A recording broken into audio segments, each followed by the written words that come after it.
But if other countries were to follow South Africa's example, you're going to take the biggest or the second biggest poultry producer out of the world. And it's going to lead to major shortages, which simply means that international prices are going to increase significantly. And of course, the domestic industry will immediately increase their prices as well. So you're probably looking at anything from a 10 to a 20% increase in prices for all poultry products, not just for MDM, if the government doesn't bring its policy in line with our obligations under the SPS agreement of the World Trade Organization and apply regionalization the same basis that we do in South Africa.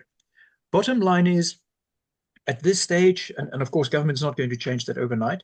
At this stage, we are in for a very tough ride because within, say, 4 weeks from now, we're not going to get any further shipments from Brazil.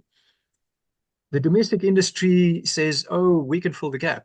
Yes, maybe they can fill the gap in 6 months' time.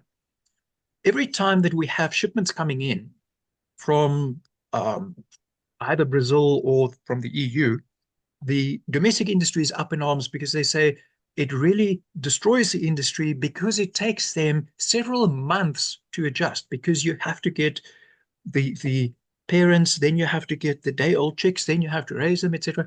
It's a long process. SAPA and its members cannot step in overnight. They're not going to fill this gap in a matter of a week, of a month, probably not even in 3 months, because they have to build up stock. Bear in mind that at this stage, they produce not even enough for the whole market. We have to import. Now they say, oh, they're going to supplant whatever's coming from Brazil. It's going to take them at least half a year. So we're going to have massive shortages of poultry. And now we're talking MDM, we're talking offal, and we're talking frozen bone-in cuts for probably the next 6 months as a minimum. Also bear in mind that South Africa has an atrocious history in lifting SPS bans.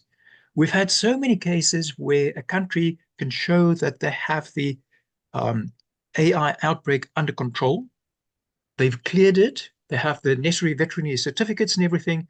And then South Africa takes up to 2 years thereafter to remove the ban.